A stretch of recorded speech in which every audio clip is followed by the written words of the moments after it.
पंजाब में कुछ तो है जो पर्दे के पीछे बीजेपी और आम आदमी पार्टी के बीच चल रहा है। ऐसा नहीं है कि सब कुछ जो दिखाया जा रहा है वही सच है। सामने आपको दिखाया जा रहा है कि अकाल तख्त और भगवंत मान के बीच में जो टसल चल रही है वो आपके सामने दिखाई जा रही है, लेकिन पीठ पीछे कुछ और हो रहा है। हाल के कुछ दिनों में जो कुछ कदम ऐसे उठाए हैं पंजाब सरकार ने, जिससे ये शक और बढ़ गया है। अब जैसे जो अभी मौजूदा अध्यक्ष हैं कांग्रेस के पंजाब के, राजा अमरिंदर सिंह वड़िंग, उन्होंने लिखा है कि ये बड़ा हैरान कर देने वाला था कि जिस भगवंत मान की आम आदमी पार्टी सरकार ने कुछ दिन पहले विधानसभा में स्पेशल सेशन बुलाकर एक मत से केंद्र सरकार के वीबी जी राम जी स्कीम को रिजेक्ट कर दिया था।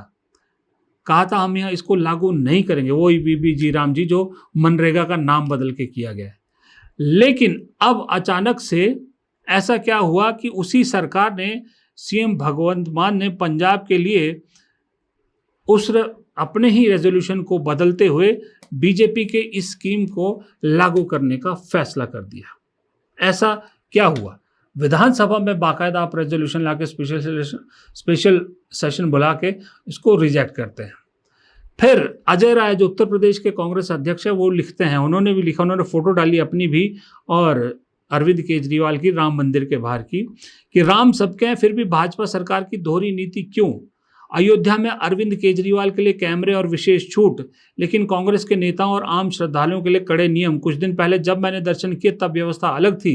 राजनीतिक सुविधा देकर नियम बदलने वाली भाजपा सरकार बताई कि आखिर ये रिश्ता क्या कहलाता है। यानी अरविंद केजरीवाल को मोदी जी की तरह अंदर जाके सब कुछ शूट करने की परमिशन थी। कांग्रेस के नेताओं को अंदर कैमरा ले जाना भी अलाउड नहीं है। अब अरविंद केजरीवाल का भी सब कुछ इस वक्त पंजाब में टिका हुआ है। पंजाब में जैसा मैंने कहा कि पर्दे पर आपको दिखाया जा रहा है कि भगवंत मान की और अकाल तख्त के बीच की टसल। अब उस टसल को क्या कम करने की कोशिश की जा रही है? क्या वो आम आदमी पार्टी जिसके अभी कुछ दिन पहले ही 7 सांसद बीजेपी ने छीन लिए, जो आम आदमी पार्टी बड़ी बड़ी बातें करती है, अभी भी कर रही है, बीजेपी के खिलाफ बड़े बड़े बयान दे रहे हैं, पर्दे के पीछे अब पंजाब को लेकर कॉम्प्रोमाइज करने को तैयार है बीजेपी के साथ। क्योंकि इस वक्त जो भगवंत मान वाला मामला सारा हो रहा है वो बहुत भारी पड़ने वाला भगवंत मान को, ये बात समझ में आ गई। खास करके जब से गुड़गांव में जो एफआईआर दर्ज हुई है जिसमें 2 लोग पकड़े गए हैं जिन्होंने कहा है कि पंजाब सरकार के लोगों ने उन्हें नकली रिपोर्ट बनाने के लिए पैसे दिए थे, उसके बाद से भगवंत मान को मालूम है कि वो बुरी तरह से फंस गए। उस मामले को थोड़ा सा ढील देने के लिए, उस मामले को थोड़ा सा दबाने के लिए या उस मामले को थोड़ा सा बचने के लिए ये वीबी जयराम जैसी स्कीम को तुरंत लागू कर दिया गया है। अभी बीजेपी ने प्रदेश अध्यक्ष बदला है पंजाब में, एक जट से हिंदू को हटाकर एक जट सिख को बनाया है। उसके पीछे की क्या कहानी? क्योंकि जट सिख जिसे बनाया है केवल ढिल्लों, कोई वो बहुत बड़े नेता नहीं, उनको मैं बहुत सालों से जानता हूँ। कोई ऐसे नेता नहीं है कि बहुत बड़े नेता हूँ। अपनी कॉन्स्टिट्यूंसी जीतने के लिए, अपनी सीट जीतने के लिए उन्हें दूसरों का सहारा चाहिए होता। कोई बहुत बड़े तोप नहीं पंजाब की राजनीति में। हाँ, जिन्हें हटाया सुनील जाखड़, वो उनसे कहीं बड़े नेता, फिर भी बीजेपी ने बनाया। क्यों बनाया? क्या चल रहा है पंजाब में पर्दे के पीछे? क्या गिव एंड टेक हो रहा है? क्या अकाली दल को साइड करके फिर से आम आदमी पार्टी और बीजेपी आपस में कुछ सांठगांठ कर रहे हैं, या सरकार की सारी बातें मानकर, सरकार का साथ देकर, मतलब मोदी सरकार का साथ देकर आम आदमी पार्टी, बीजेपी और अकाली दल कोई ट्रायंगल बनाने की कोशिश कर रहे हैं? उसमें क्या होगा कि अकाली दल जो ये जत्थेदार का मामला लेकर, जो सब अकाल तख्त का मामला लेकर भगवंत मान के पीछे पड़ गई है, इसमें थोड़ी सी ढिलाई शायद दे दे। कांग्रेस को यही डर सता रहा है, कांग्रेस को यही लग रहा है कि कुछ तो है जो पर्दे के पीछे चल रहा है, और वो पर्दे के पीछे क्या चल रहा है उसकी झलकियां मिल रही है। इसलिए इस वक्त कांग्रेस के लिए पंजाब में इमरजेंसी जैसी स्थिति है। मैं आपको सही में बताऊं, वक्त बहुत कम है, 3-4 महीने का वक्त बचा है चुनाव के लिए। और बहुत बड़े बड़े फैसले वहाँ होने हैं, खास करके लीडरशिप को लेकर। एक आध दिन में, 2 दिन में लीडरशिप को लेकर फैसले करना बहुत ज़रूरी है कांग्रेस को, इस हफ्ते में तो खासकर कम से कम, ताकि अभी से जो भी टीम बन रही है वो टीम को पता हो कि उनका काम क्या है। किसे आप अध्यक्ष बना रहे हो, उसको अपनी टीम खड़ी करने में या अपनी टीम को चलाने में टाइम लगेगा, उसको वक्त देना ज़रूरी है। कैंपेन कमेटी वाले के लिए बहुत ज़रूरी है कि किस एंगल से कैंपेन बनेगा, और दूसरी चीज़ों को लेकर भी बहुत ज़रूरी है। जिसको भी मतलब जो जिम्मेदारी दी जानी है उसके लिए वक्त बहुत कम है, इसलिए फैसले बहुत ज़रूरी है। इमरजेंसी सिचुएशन है, अलर्ट, रेड अलर्ट इस वक्त हो चुका है, क्योंकि अगर पर्दे के पीछे ये सारी गेम चल रही है तो कांग्रेस को घेरने की तैयारी भी चल रही होगी। अगर पर्दे के पीछे ये सब इकट्ठा हो रहे हैं या चुनाव अलग अलग बेशक लड़ें लेकिन एक दूसरे की हेल्प करें तो कांग्रेस के लिए बड़ी दिक्कत है। कांग्रेस को आपको एक चीज़ बताऊं मैं, उत्तर प्रदेश में आपने देखा होगा कि मायावती को अप्रोच करने की कोशिश की जा रही है। बहुत से लोगों को लगता है कि मायावती को उत्तर प्रदेश के चुनाव को देखते हुए कांग्रेस अप्रोच करने की कोशिश करी कि अखिलेश, कांग्रेस और बीएसपी साथ आ जाए, लेकिन मेरे सूत्र बताते हैं कि कांग्रेस बीएसपी को यूपी से ज़्यादा पंजाब के लिए साधना चाहती है, क्योंकि पंजाब में एक जो दलित वोट है सबसे ज़्यादा है इस देश में, और बीएसपी का एक अच्छा खासा उसमें चंक है।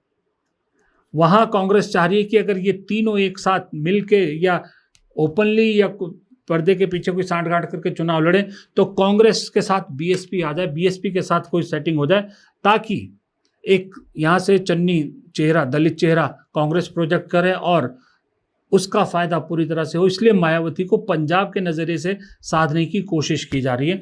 हालांकि हम सब जानते हैं, कांग्रेस भी बहुत सारे लोग जानते हैं, आसान नहीं है, क्योंकि मायावती की फाइलें अभी भी दिल्ली दरबार में पड़ी हैं।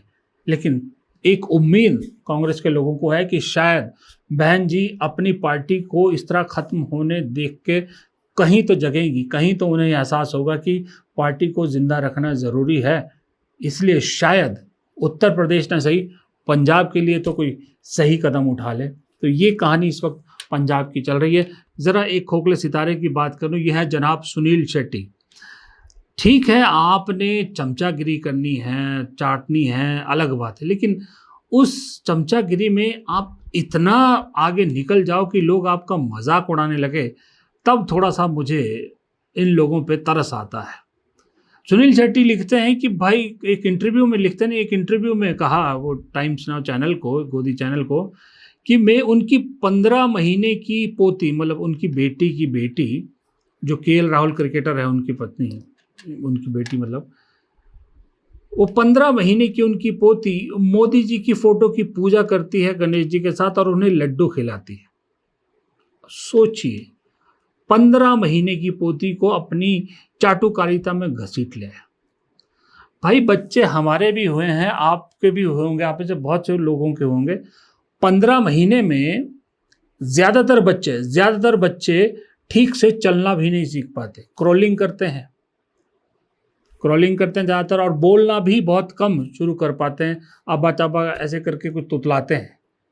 15 महीने में इनकी 15 महीने की पोती मोदी जी की फ़ोटो बाकायदा लेके आती हैं और उन्हें गणेश जी के साथ रख के पूजा करती हैं और उन्हें लड्डू खिलाती हैं।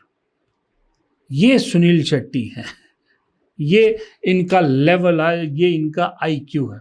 और इनको इतनी बात समझ में नहीं आती कि इस चाटुकारिता से अब मिलेगा कुछ नहीं, उल्टा लोगों से सुनने को बहुत कुछ मिलेगा। देखिए लोगों ने क्या क्या कहा है। किसी ने कहा, सुनील प्रताप ने, कि सुनील शेट्टी को इस मूर्खतापूर्ण बयान देने पर शर्म आनी चाहिए। मोदी को पूरी तरह से भगवान की तरह पूजती है, उनकी पोतियों कह रहे हैं। एक कह रहे हैं, Sunil Shetty is a congressman by heart, I have seen him campaigning for Congress in 2004 election in Pune Lok Sabha. ये भी सच्चाई है। ये सारे के सारे जब कांग्रेस की सत्ता थी, सब कांग्रेस के चाटुकार थे, तब कांग्रेस के चाटते थे सब।